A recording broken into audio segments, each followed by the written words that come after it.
Indigenous employees, quite a lot of them. But I've also been involved with certain training programs, uh, and not as a trainee, but to speak to youth who are going through, I think it's called Youth Build.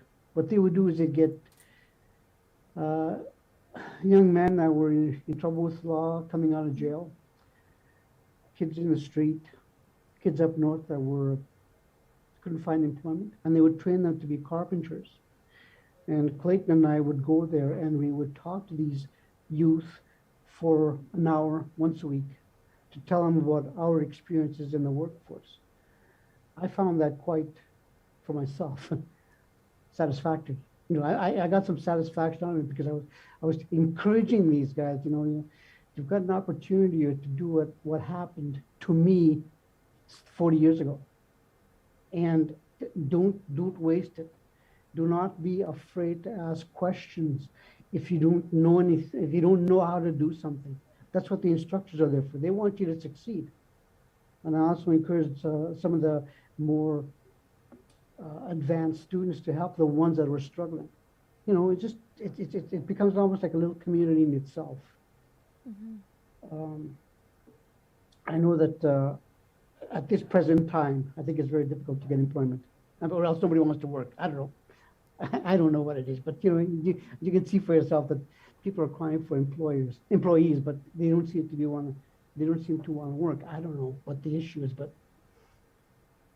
to be honest with you, I want to go back.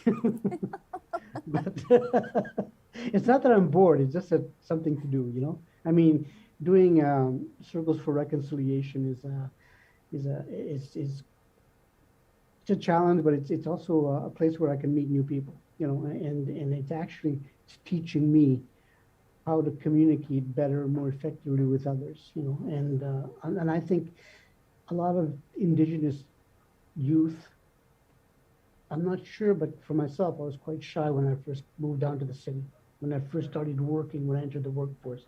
You don't want to make mistakes, right? You don't want to look stupid.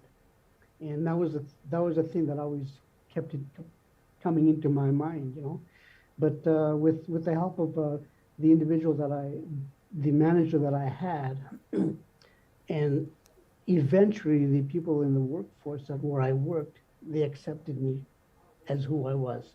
I may have been quiet, that was fine with them, But I think the thing that really gets especially men and women, if you get into sports, in an office setting or something like that, it really, it seems like you become more acceptable because you have a common interest. And that's what I find. And I think those are the types of things that should be probably included in the workforce or in the companies that hire these people, But that's not for me to say. That's all I got for now. Well, that is so important. And it was interesting because I picked up on that situation, and you'd mentioned Clayton. Clayton is our knowledge keeper on the show, and he does have a special relationship with Andrew and Corey. So I'm going to go to you two now. Jack talked about getting these youth and getting them excited about carpentry, and and I think it's that whole kind of thing of community and being included and giving confidence, right? So Andrew, I guess maybe share your story your involvement with Clayton. Yeah, so I guess I met Clayton through a very close person to me, my dad, who worked a long time with Clayton, many years when we lived in Winnipeg. But when Corey and I got together to build a indoor climbing gym in Winnipeg, we set a goal for ourselves of trying to hire as many Indigenous and newcomer individuals as we could, because one, we knew that the community there has a very strong contingent of Indigenous people and newcomers. And also, we've traditionally not seen those communities in climbing. And there's probably a variety of reasons for that. But just not seeing individuals in those communities climbing was something that we felt we need to change, because climbing for us means building community, creating friendships, challenging yourself, building confidence, getting skills that can translate into other areas of life. And it's good for your health. It's a good, healthy sort of fitness activity, but it's also really great socially. So combining all of those things and trying to integrate and create a more inclusive climbing gym was one of our big goals from the beginning. And so Clayton helped us get the ball rolling, basically. And we did a training with Clayton on our very first day. Well, actually, even before that, we did a hiring fair. We can talk about that if you like. But yeah, we did a hiring fair. We did some training as well as with Hanny, who you also probably know. Yeah, we've continued on both in trying to get newcomers and Indigenous folk in to climb on their own, as well as employment. So we're hoping to do kind of both of those things at the same time. And we've been fairly successful, I would say. We haven't hit our goals yet, but we're still working towards them. We had a really great start. I think COVID was really hard on us too. Yeah, I was going to say there was a little thing called COVID and the pandemic that has kind of like interrupted all of our lives and really shaken us to the core, so to speak, yeah. Corey. So I'm going to, Andrew. So I'm going to go to Corey now. What was the feelings and what was your takeaway, Corey, on this whole kind of, I'm not going to say a new way, but definitely a different way of hiring and opening eyes? Yeah, like with the way that we hired, like I had it explained as a more radical way of hiring, I guess, in a sense. It was very eye-opening. It was, the number of people that we hired through our initial hiring fair that were from Indigenous and newcomer communities. They were probably about 20% to 30% of our staff at the time. And when we were initially hiring, a lot of people would think that we'd want to hire climbers for a climbing gym, but ultimately what we were looking for was customer service skills, or the belief that they have the opportunity to develop those skills as well too. So we knew that since we've seen less climbers or less Indigenous newcomer demographics in climbing itself, and that's something that we, in building a community, ideally would be representative of the local population, that's something that we wanted to change. And by hiring from those demographics more targeted and more specifically is one of the easiest things we can do. Obviously not the only thing we can do, and we're acknowledging that as well. But it's been very heartwarming, a lot of the hires that we've had from those that initial hiring events, but we've also worked with a few different groups as well to do some mentorship, like the Momentum Center, McDonald Youth Services. We've had a hire come from there as well, Infinity Woman through Manitoba Métis Federation as well too. But as Andrew mentioned, we've had some challenges with the pandemic as well too, but it's also learning about different people's upbringings and families and the challenges that they've had. And it's been very, heartwarming. We had one fellow who had some experience. He grew up in over 100 foster care homes and never really belonged anywhere, I guess, in a sense that way, and, spent a lot of time in and out of jail. And when he was working with us, we came to a staff party, and he, sent me a personal message afterwards thanking us and saying, like, he never experienced that before in his life. And, it was nice just to eat food with an employer and have those very, like, positive experiences that way, which he, hadn't had many that way. So it was, very eye-opening having those experiences and being able to share those with our team as well, and seeing that community grow with all sides of that community. So. Oh, that's amazing. And I think sometimes those instances are worth way more than money or wealth or success. To make that much of a difference in someone's life is incredible. So we're going to explore this more, definitely. Molly, now I'm going to go to you, and let's maybe put more emphasis on the women, Indigenous women, newcomer women, jobs out there, the stigma, right? There is stigma there, especially for females, on looking for employment and what kind of jobs, that they should look for. And I hate to say it, we're in 2022, but, all of that still exists. So, and you're right in the heart and the core of downtown too. So you see it all. Yeah, absolutely. I just want to also begin by saying, like, what everyone was just sharing, I was picking things out of it that I have recognized, as a service provider, as someone working in nonprofit sector, providing support to women who are looking for employment. What you recognize, like where success happens and where it's long-term success, is kind of exactly what everyone has been talking about already.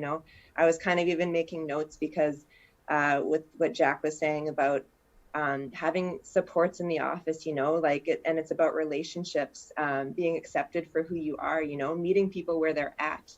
I think that that's something that's been lost in a lot of expectations employers have of job seekers, is that they have to meet this huge list of qualifications. And and that throws a lot of people off, even if maybe they don't expect all of that. Just because it's listed, a lot of people count themselves out, because the confidence and all that is very different. And especially for women, women commonly have, I know we've talked about it, like an imposter syndrome. You're in a role and you're like, I don't know if I'm qualified for this. but you do it. And there's other people that are probably not qualified either, but they're believing in themselves. So, why can't you? But anyways, also, yeah, what was being shared about the hiring events, that Corey and Andrew, right, was speaking about. I thought that was so interesting that, first it's about getting people there climbing, like build that passion, that interest. And then, okay, now, like, are you interested in this? Do you want to work with us? Do you want to get other people interested? I think that's just such a cool model to follow. And it's something that, as someone trying to help people find employment, is so refreshing to hear that that some people are trying to do this and really provide that mentorship and provide that opportunity for training, because that's just, like, I think we've moved more and more into, you got to work for free and volunteer to get the experience and the training and all the skills you need so that you will qualify for this job to be paid, right? When, like, no, hire me, pay me, train me, and I'll improve, like, support me, and I will get better, and I will do great things for you. I promise. Like, just see that potential in me. And I think that that's just it, is like, there's so much potential in all of the folks that I support and work with, and opportunity is there. Yeah. Okay. Jobs are there, but is the opportunity there? Not always. Right. And that's kind of the frustrating thing, is like, okay, yes, there's lots of people who want to work, who need to work, who need that income to support themselves and their families. But, and then the jobs are there and they're saying there's nobody for us to hire, but, like, where's that disconnect, And, yeah, in terms of women, I know, like, we have,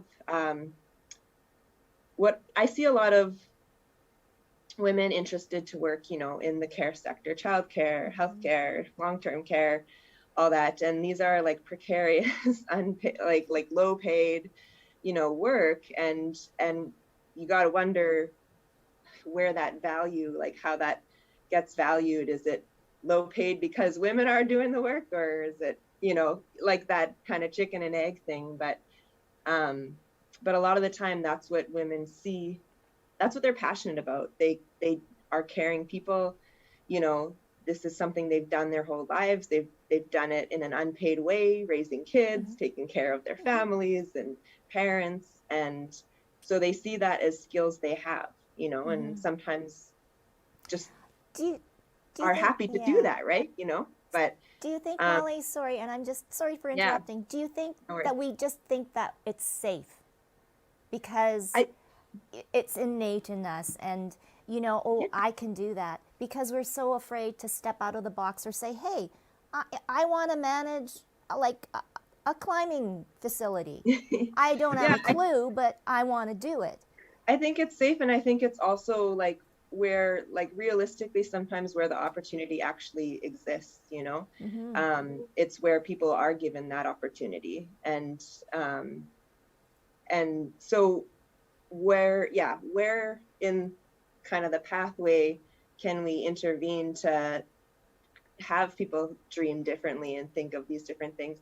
And maybe they don't want to. I mean, but there have been a lot of people, because we have a training program at the center where it's taking root child minding training, and it's not a sort of certificate or anything, but we will train women, and it's largely been newcomers in the past, but it is open to all women, to prepare for work in the childcare sector. So just to get that kind of childcare assistant type role.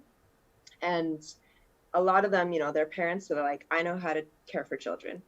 And then we, you know, they go through the training, they go to maybe they get hired or they start doing the work, and they're like, oh, wait a minute, this is different. This is different than parenting. Yeah, like I know. working in a daycare or a childcare center is different. Yeah. And then they start to think, okay, what else? And that's okay too, you know. I think that's just, it is. I mean, I'm a person that did all sorts of different positions at different organizations to kind of figure out, okay, well, I like this about that, I don't like that, and that's how we all figure out our careers. And that. But for a lot of folks, you know, maybe they come, they haven't had any experience, and you got to start somewhere. And and in the case for some of the women that I serve, they're all, you know, at all different stages of their lives, and kind of starting where they are, and I just kind of try to work with them to help them figure out where they want to go. And that is hard. Jack, so now you've listened to the round table here. I'm kind of wondering, how do we chisel away and break outside the box and present different opportunities to Indigenous peoples, to newcomers? So, you know, it's not just carpentry, or it's not just childcare, or, you know, the usual jobs. What can we offer them to get them excited, to create that excitement of really feeling, first of all, worthy, gaining respect, confidence, and pride, and at the same time creating a livelihood to support either themselves or a family? Oh, that's a tough question. In both the jobs that I had, I received 2 years training, and I was very well left on my own. The second one, it was two-year contract, two one-year contracts. I was doing some investigations, but I had to basically learn on my own, and they gave me that opportunity. But the staff there helped me out, and they helped me out a lot. And when I became an intake officer, totally different job. I mean, these are the first calls that come in, and the guy said to me, you learn by the seat of your pants. And that's what I had to do. And, you know, again, the staff were very good. Nobody really wanted that job because it was a tough job, but I stuck with it for 26 years. And I think and you know, there was a lot of stress. And I think that's what discourages a lot of people. But I stuck it out. I really had no place else that I really wanted, that I had to go. So I said, okay, this is probably I'm going to stay for the rest of my career. So I'm going to make the best of it. And I stuck it out. And I think what we have to do, even as adults, individuals that have retired, Indigenous people, newcomers that have retired, we should become mentors. Speak to these youth and tell them this is what we went through. It's not easy. Anything that's not, you know, it's not easy, but you get rewarded when you complete a task, and that reward is self-satisfaction. I think I did a good job. Somebody pat you on the back, you did a good job. That's a good feeling. and you know you can do the job. And like Molly said, a lot of people are probably would become very qualified if they were given the opportunity to take on those jobs. Like some of these position descriptions, like they're like this, right? Who's got all that? You know, you can break it down to this and then work your way up. Maybe some of those descriptions don't even apply to the job. Maybe they're trying to target specific individuals to come in. Again, it's almost like a barrier for Indigenous people and newcomers. It almost seems like it's targeted that way, or targeted for my friend here needs a job. I'm going to make sure that he or she gets it because these are that person's qualifications. I don't know. It could be any number of those things, but I think we as the seniors, I guess you call them the elders, we're the ones that I think should be responsible for ensuring that the youth that are coming up today listen to our stories and that we have a venue where we can talk to them and say, look, it's hard, but nothing is easy anyway. And the thing is, you make it hard on yourself. I think if you hear people who have gone through it, who've had nothing, who didn't have the education or didn't have complete education and go on to be successful. I think that's maybe one of the keys that keeps coming into my mind when I'm thinking, walking, kind of stuff. Like but then how do you get to these youth and these newcomer youth and Indigenous youth and getting to talk to them? There has to be somewhere where you can actually meet with them and speak to them. And there are a lot of Indigenous men and women that have worked in government and private industries that have retired. You know what? Share that experience. You want to build up your Indigenous community? That's how you do it. Yeah. Be an elder, No, that is, wow, so true. So Corey and Andrew, I mean, even going through your experience and in light of now everything that has happened to the Indigenous communities with residential schools and way beyond that, and I'm kind of curious too on your other staff. How has the dynamic worked with the other staff too as well? Andrew. Yeah, I can start. Well, first of all, coming as like a white settler, cisgendered male, able-bodied person, I have all the privilege that I could ever have asked for, and it's a journey for me to kind of learn what that means and what that means for the way people see me and what that means for the way that I act and my duties and responsibilities to be a responsible person and a contributing member of society, when so many things that I have taken for granted for so many years. And the past few years have really, I mean, I grew up within a family that was very well aware of Indigenous issues, and my dad was a champion for Indigenous benefits and welfare, like all the best things you could possibly do for Indigenous people. But I'm still learning, right? And it's a journey for us. And as an organization, we're learning too. And so when we started, we felt it was really important on day one of hiring, or day one of training, to have Clayton and Hanny come in, and they spent the whole afternoon talking with our staff about what does it mean to bring Indigenous people and newcomers onto our team. What are the things we need to be aware of? What are the ways in which we need to be inclusive, and is there racism or any sort of things that happen underneath the level of awareness that we might not realize if we we're lucky as a business because most of the people we hire are pretty young, and they've all been brought up with an awareness of these issues and are very welcoming and inclusive. But a couple of things that we made sure we had was We made sure we had food that was appropriate for our newcomers when we had our lunch. Clayton, who is an incredible speaker, told his story, and we watched some videos, and that really gave us a sense of, what does the Indigenous experience look like going into the workforce? We don't all start with the same opportunities. We don't all start at the same level. And so how do we help people get that first step up? And then how do we support them when they're in that organization, by being aware of the different cultures, maybe some of the different tendencies that people have based on where they've come from and how they've been treated in the past.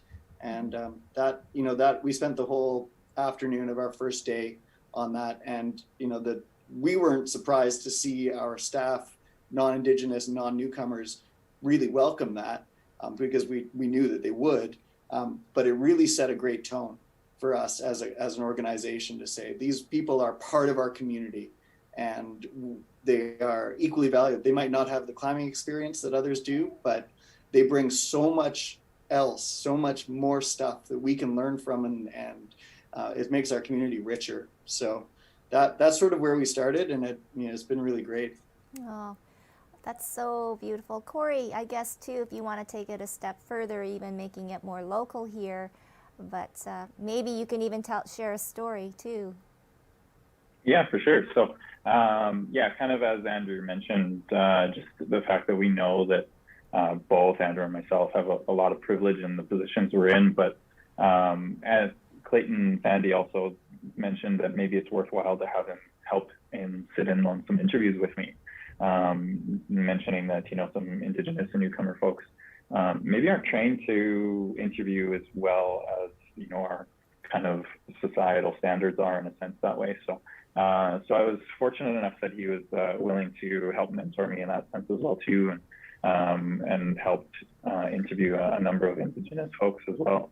And it was very interesting to me because at first I didn't think too much about it, but one of the more surprising points that stood out is especially because many of the Indigenous and newcomer communities tend to have less opportunities because of just more barriers in their life that's preventing them from getting work experience or getting just leisure time to go explore things, get an education, because they often end up having to be helpful at home.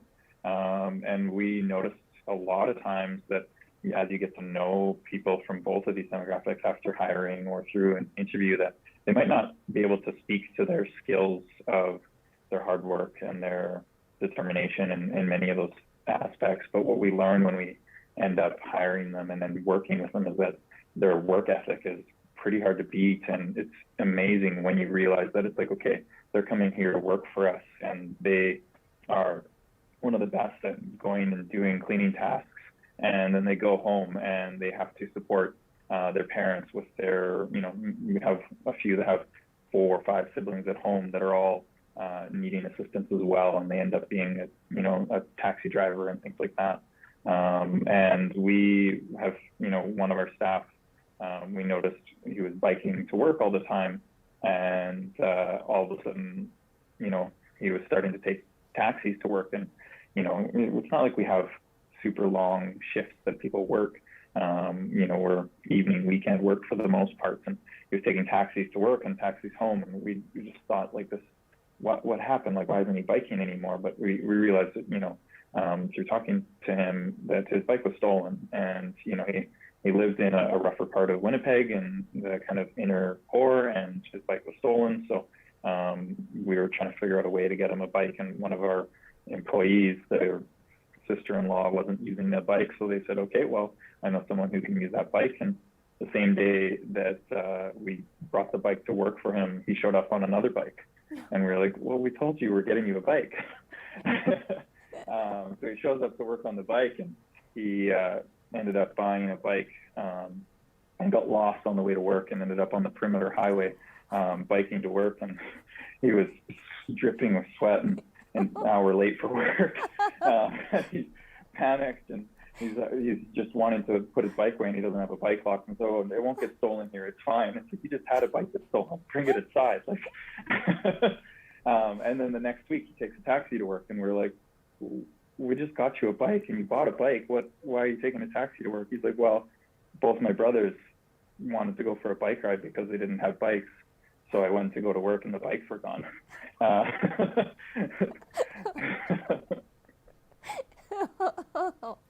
Oh my goodness.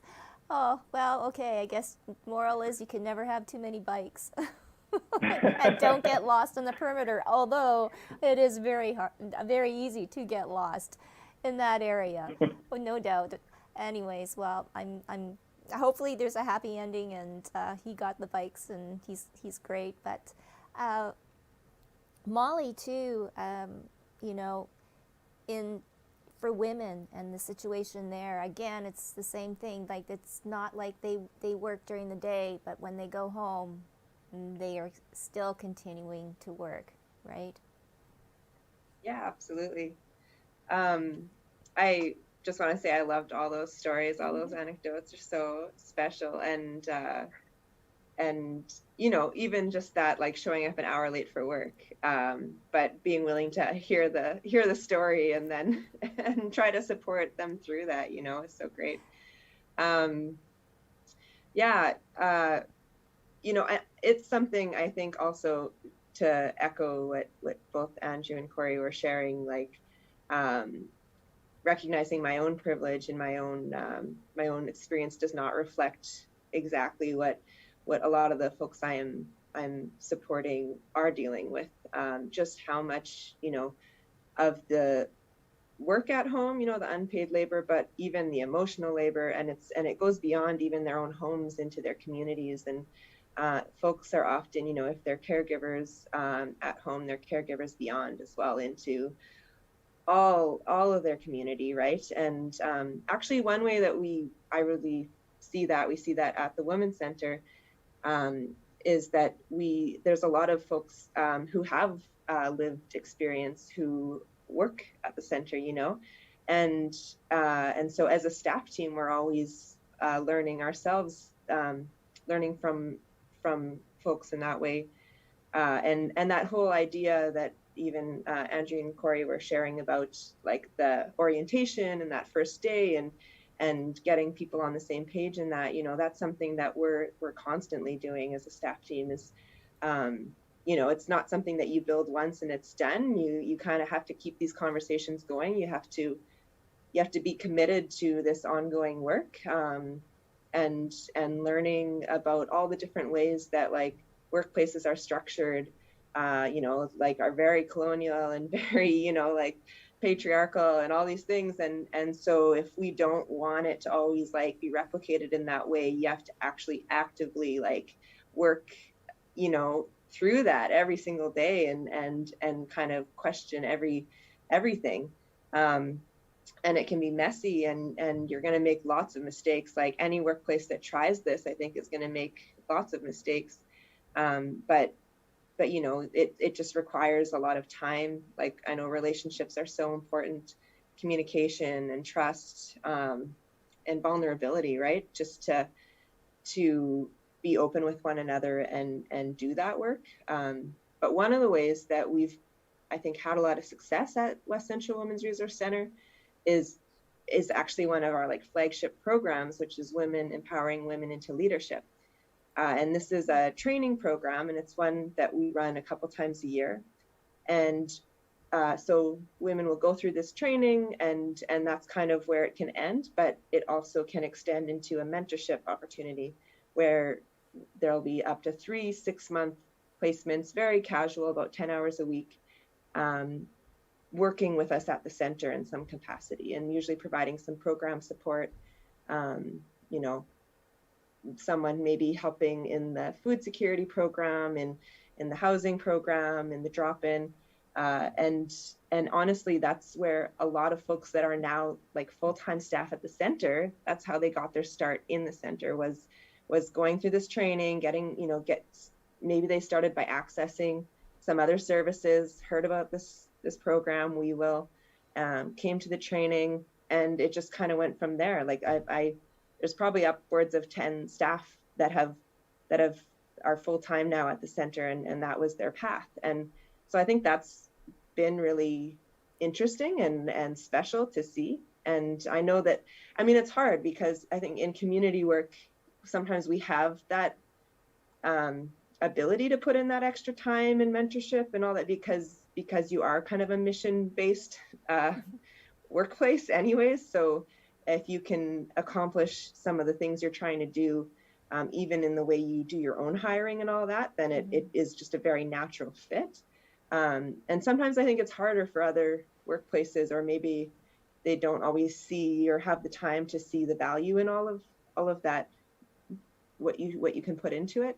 But then I hear, you know, this Hive sharing their story right now, and I see it's very possible. So like, maybe I shouldn't be so easy on all these other workplaces. Maybe we need to hold people much more accountable, you know.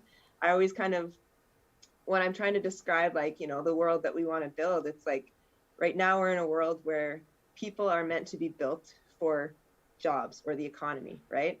But we need our economy and our jobs to be built for people, because that's who's in them, right? As human beings that have lives and have responsibilities, and it's messy, and it needs to support that. And I mean, COVID has been a perfect example of how a lot of workplaces needed to become a lot more understanding pretty quickly, or else they were going to just lose people, because kids are out of school and all these things, people are getting sick and you can't go, and I hope that we don't lose the lessons from that, honestly, because I think there's a lot of important lessons that came out of COVID, and the realization that, like, we can support people and we can financially support people, and we can, you know, and it's not a bad thing, and it doesn't mean people won't want to work. It just means people will be more secure and able, you know, and that's, I think, part of that thing about how can people dream, like, well, they need to be financially stable to even then begin to look past, like, for a lot of folks, a job is that survival, you know, and if you want it to be more than that, then we need to figure out how can people meet their basic needs, and then they'll have that time to really think about what they want, what's their potential, you know, where can they really add value in the way that they would enjoy. And so, you know, I mean, that's a huge conversation, I know, but I think it's one that we should always be having, you know. It's important, and it's I don't know. I wish it was a conversation that was happening more, for sure. Well, we are having it right now, Molly. Yes, we're having it right now. and you know, I guess, and the next topic for me would be mental health. You know, that, and Molly, that's, you know, a great segue from everything that you said, as happiness, but it's mental health.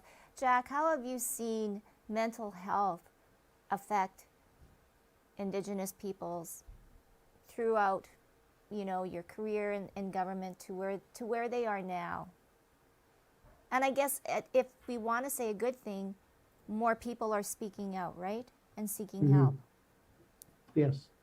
I think something like that should be available in the workplaces anyway. You know, they should probably have a staff member that can actually be a person that you can go to, not HR, because, you know, they've got enough on you, but a specific person, even if it's a part of that person's other job in that unit, you know, that he's the go-to guy for mental health. Now he's going to be carrying the burden of everything that you probably dump on him, but you know what? If a person is trained for that, they should be able to handle it. My job was as intake was very difficult. I was listening to everybody's problems, all kinds of problems, and some of them were screamers, some of them swore and things like that, right? But I had nobody to go to, so I sort of kept all of this in for the first couple of years that I did it. One day I just decided, you know, I'm ignoring my family, so I decided I'm going to try this. I'm going to let the phone ring and then just spiritually slip out of my body and watch this guy answer the questions.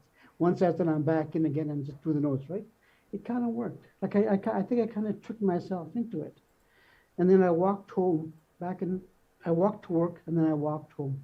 I walked about 9 kilometers a day after work, before and after work, just to get myself ready for the stress, and for myself, that's how I handle my mental health. It might not work for everybody else, but I think when,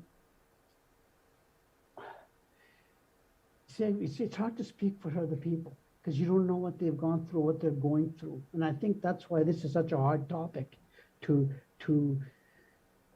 make any comments on, unless you actually meet someone that's gone through that. I know that there were people that I worked with that were struggling with their work, with things at home, but we were there to take the time to listen to each other. Not during work hours, maybe lunch hour or coffee break, right? Where you can vent. And that was one way of doing it. But I think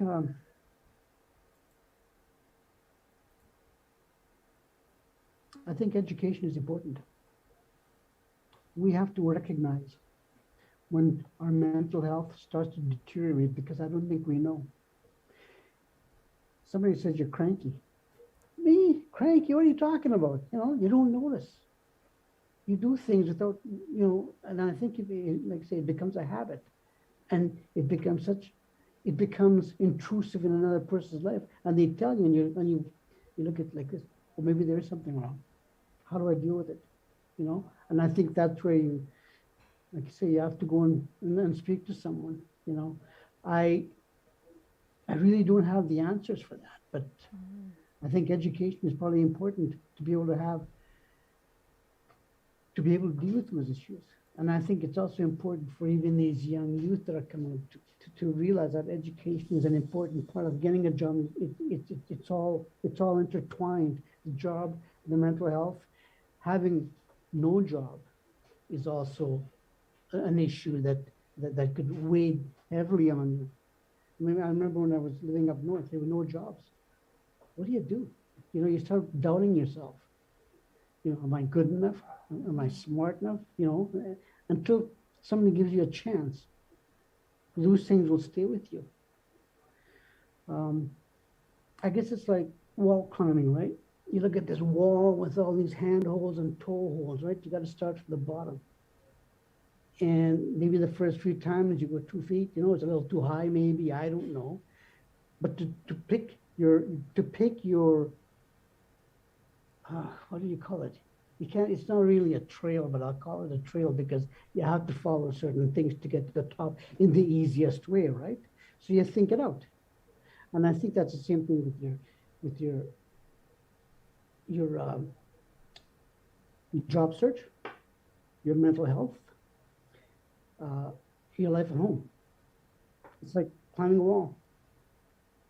Slowly going through the process of, this is the easiest, this may be easier, this may be a shortcut, which is better, the shortcut or the easier way? The easier way, of course, right? So I think that's how you have to envision your career, your life plan, using that wall as an example. And you build up muscle on the way too, so. See, this was karma. I mean, the Hive guys here. You had it all figured out. Okay. Job fair tomorrow. Corey and Andrew, though, the Hive, when we actually did the little promotional piece and whatever, though, you talked about community. And spilling off what Jack has just said, is to create that community is so important, regardless if you're an expert climber. And Jack's analogy is amazing, to look at that wall now. I will never look at a climbing wall again as a climbing wall, but as a path to whatever. But yeah, I mean, that's really what you built your core for the Hive, which is so cool. Yeah, Jack, that's an amazing metaphor. I must say that's brilliant. And we often think that climbing it's a metaphor in so many different ways. The challenge of life is something that you never know how you're going to get through it, and you kind of put one foot in front of the other, and you look around and you identify what supports you have, and you try to make your way through. And that's the way you climb. That's the way we get through life. But for us, what's really valuable is doing it together. And that for us as a climbing gym, like in contrast to sort of a standard fitness facility where people go in, they put their headphones on, they get on their machine, they don't talk to anybody. Climbing is a social event. You don't ever really climb on your own. A couple of crazy people climb on their own, but most people don't climb on their own. And what you learn from climbing with other people is you get to see people who are more advanced than you. You get to see people who can mentor you in a very like hands-on, tactile, instantaneous way. And so you can have some of the best climbers around climbing with brand new people. It's like going to the hockey rink and Wayne Gretzky's, skating around, and you can kind of play together. So that's one of the best things about what we do and what climbing gyms offer is that you come together around something that you love, whether you're a novice or an expert, and the challenge is always there. You never stop learning, you never stop growing, and doing that with people who are like-minded and yet very diverse, because everybody's a climber. This is our philosophy is that everybody starts climbing at some point in their youth. Usually, as soon as they start crawling, the next thing is climbing onto the sofa or climbing up to try and steal like cookies out of the cookie jar and getting on the table, or climbing a tree. And we all do that. And so we all have this in common, this sort of innate part of our nature.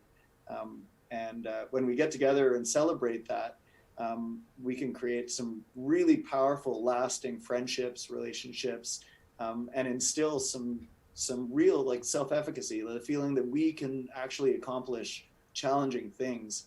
And that's one of the things I love the most about climbing, I would say. Corey, what do you think the future is? Not just for climbing, but the future generation. What will that look like?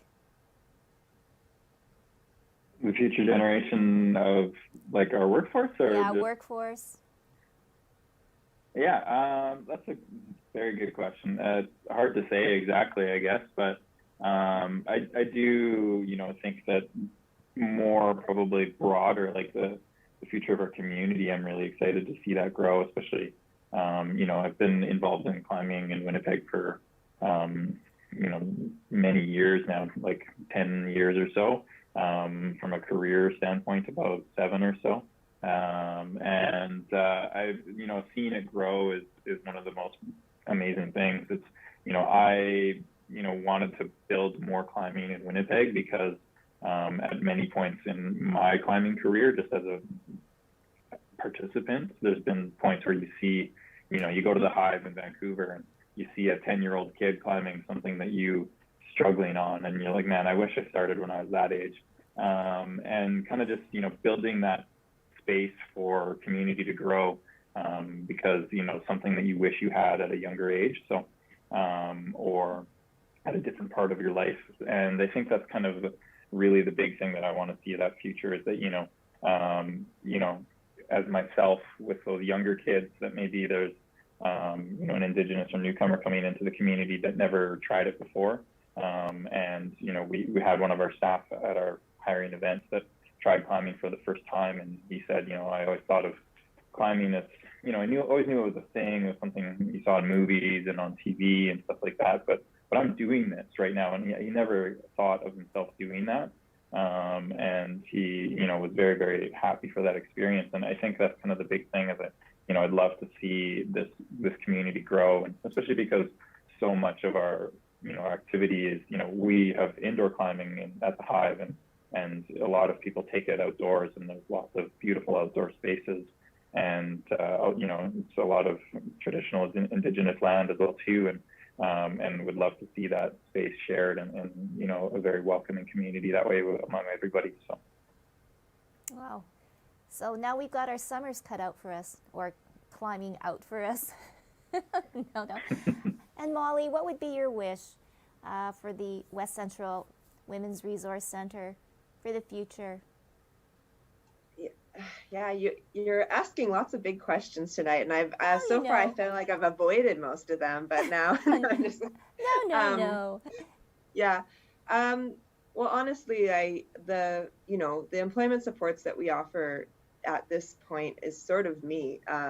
you know, all the staff, I think, like, will refer people best they can to places they know as people come in and ask questions. Everyone does that.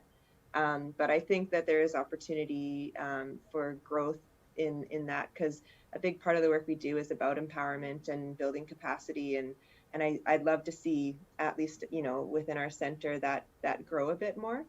And part of the reason for that, I mean, I'll say there's tons of really innovative and thoughtful programming that exists in Winnipeg, in Manitoba, to support folks, and I know a small fraction of it, and it's my job to know about these things, to help people and refer people, and I can spend all day looking, and I can still not have, you know, a sense of just all of the things that exist, because there is so much. And I think that's one of the things that makes it so difficult for folks, is it's hard to know where to begin. And even if you've got an idea, you know, like the climbing metaphor, you know, looking around for those supports, sometimes maybe it's not visible to you, but it's visible to the person that's standing and like spotting you from the ground, right? And not everyone has that spotter. Not everyone has that network. And especially, I think, especially newcomer folks, you know, if they're here on their own and they haven't really met people yet. But also, like everyone, you know, people are sometimes isolated and disconnected in different ways, even if you were born and raised here. But that being said, you know, how to build networks, and that we put so much pressure on people to do that themselves and to know how to do that. And like, that's the advice, you know, you go to a career counselor and like, well, networking will help you find a job. All right, what is that? How do I, like, where do I meet these people that you're talking about? Where is this network? And then when I'm, you know, trying to give advice about that, I'm like, yeah, you know, like it's not a simple straight line. Follow these steps and you're going to have this great network.